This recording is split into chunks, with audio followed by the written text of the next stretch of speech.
Okay, so we want to move on to rule 6. Move on to rule 6.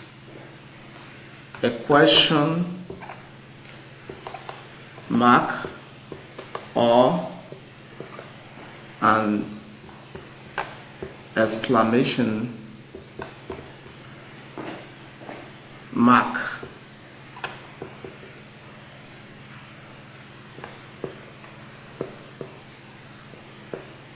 should be placed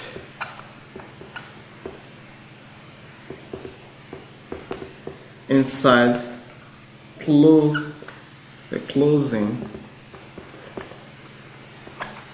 quotation, inside the closing quotation mark, if the quotation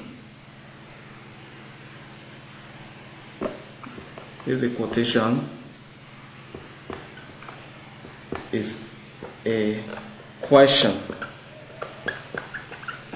or an exclamation.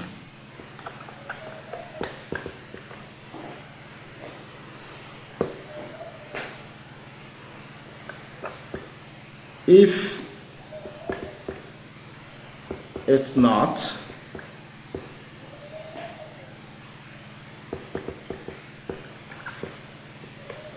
it should be placed outside. Now the point is, let's look at it again before we take the example. A question mark, if you look at the examples I gave, that the period or a comma should be placed inside the closing quotation mark, what we'll have are comma and full stop or period.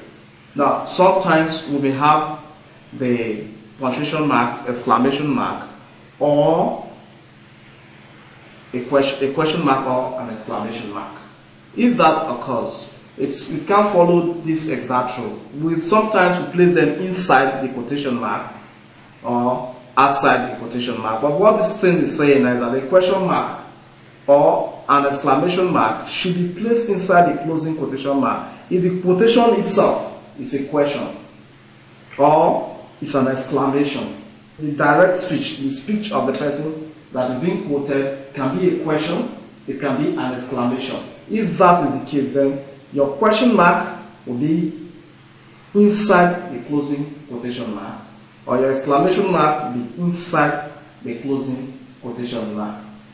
But if not, if the speech, the speech that is being quoted directly is not a question, but the entire sentence is the question, then your quotation mark will come outside the closing quotation mark.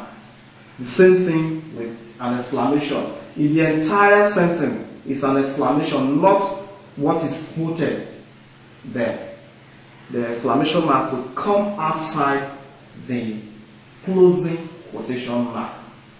We will see examples to illustrate this point.